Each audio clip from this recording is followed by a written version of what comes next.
Hey everyone, this is Ravinder Kaur. Today I'm going to talk about decision making. First of all, I want to introduce to all of you with the decision making.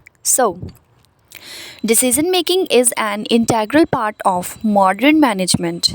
Essentially, sound decision making is taken as primary function of management.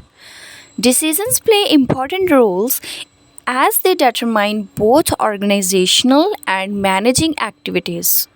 A decision can be defined as a course of action purposely chosen from a set of alternatives to achieve organizational activities or goals. Decision making is continuous and indispensable component of managing any organizational activities. Decisions are made to sustain the activities of all business functioning. Decisions are made at every level of management to ensure organizational goals are achieved. Furthermore, the decisions make up one of core functional values that every organization adopts and implements to ensure optimum growth in terms of services such as decision making process can be further simplified in the backdrop of the following definitions. According to the Oxford Advanced Learners Dictionary, the term of decision making means the process of deciding about something important, especially in a group of people or an organization. Treftha and Newpont defines decision making process as follows. Decision making involves the selection of the course of action from among two or more possible alternatives in order to arrive at a solution for a given problem. So, that all are about decision making process. Now, I forwarded to one of my group member whose name is Naveed and he explained the steps of decision making. Hello everyone, this is Navi Torma, and thank you so much, Ravinder, for telling us about the introduction of decision making. Now, I'm going to tell you more about the steps of decision making. So, the decision making process can vary depending upon the context and the complexity of the decisions, but there are six common steps in the decision making process. So, now let's talk about the first step, which is identify the decision. So, the first step is to identify the decision that needs to be made.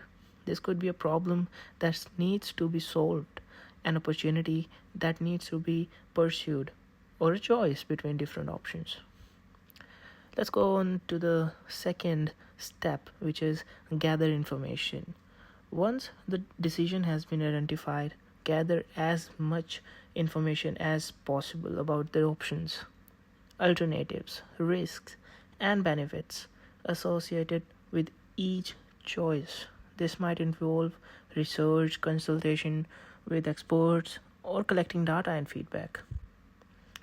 And let's talk about the third step, which is identify alternatives.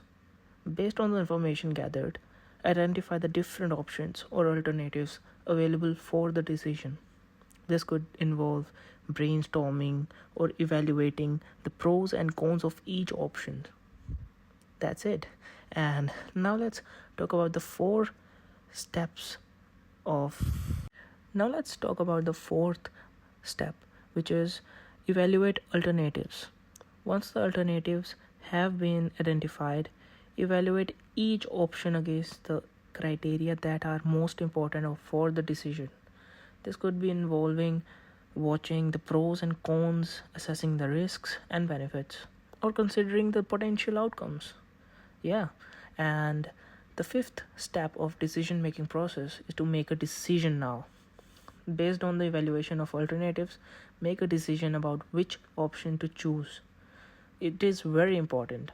This might involve choosing one alternative over others or selecting a combination of alternatives that best meets the criteria for the decision. And now, the last and the final step of the decision making process, which is taking action. Once the decision has been made, take Thank you so much, everyone, for listening me. And now let's talk about the two types of decision making processes. So for that, I would like to call my friend and my team member Karan. So he can now tell us about more about the two types of decision making, and he can also tell us about the pros and cons of them. So welcome, Karan. Hi, this is Karan, and I'm going to tell you about the two types of decision making. The first one is individual, and second one is corporate. Firstly, we talk about the definition of both the types. Individual decision making refers to the process by which an individual makes choices or reaches conclusion regarding a particular situation, problem, or opportunity. It involves identifying and evaluating various options, considering potential risks and benefits, and ultimately making a choice based on personal preference, value, and belief.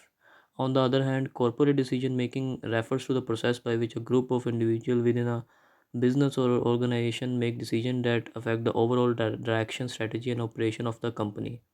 Corporate decision making involves a complex and structural approach compared to the individual decision making, as it often involves multiple stakeholders such as executives, managers, employees, and shareholders who may have different perspectives, interests, and objectives. So let's talk about the pros and cons of both the types of decision making. Firstly, let's start with the pros and cons of individual decision making. Pros of individual decision making. An individual generally make prompt decision while a group is dominated by various people making decision making very time consuming. Moreover, assembling group members consume a lot of time. Individuals do not escape responsibilities, they are accountable for their acts and performance, while in a group it is not easy to hold a one person accountable for a wrong decision.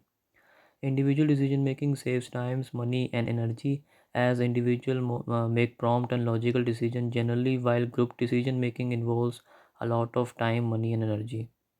Individual decisions are more focused and rational as compared to the group. Now we talk about the cons of individual decision making. A group has a potential of collecting more and full information compared to individual while making decision.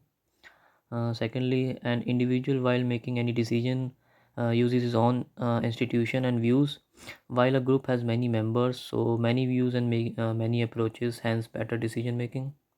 Thirdly, a group discover hidden talent and core competency of employees of an organization.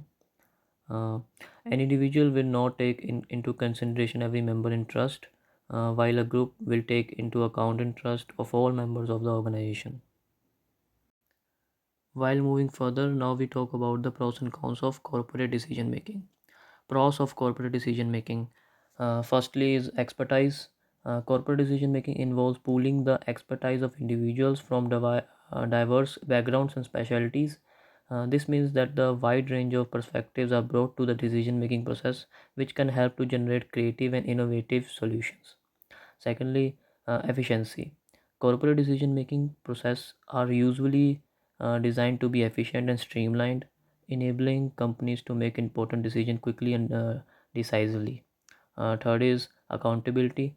Corporate decision making process are often structured in a way that holds decision makers accountable for the outcomes of the decision. This ensures that decisions are made with a high level of responsibilities and accountability. Fourth one is resource allocation. Corporate decision making help ensures that resources are allocated efficiently and very effectively based on a through analysis of the needs and priorities of the organization. Now let's talk about the cons of corporate decision making. Firstly is group link. In some cases, corporate decision making can lead to group link, where individual in the decision making process prioritize conformity over creative or innovative ideas. This can lead to the suboptimal decision or even catastrophic outcomes. Secondly is slow decision making. Despite the potential for efficiency, corporate decision making process can also be slow and bureaucratic. This can result in missed opportunities or delay in response to rapidly changing market condition. Third is a lack of transparency. Corporate decision making process can sometimes be opaque or lack transparency, leading to distrust among employees and stakeholders. Fourth one is risk aversion. Corporate decision making can sometimes be risk averse, as decision makers are often incentivized to avoid taking risk that could lead to negative outcomes, even if they might be have necessary for long term success. This can lead to missed opportunities for growth and innovation. So, this is the end of our presentation. I hope you like it. Thank you so much.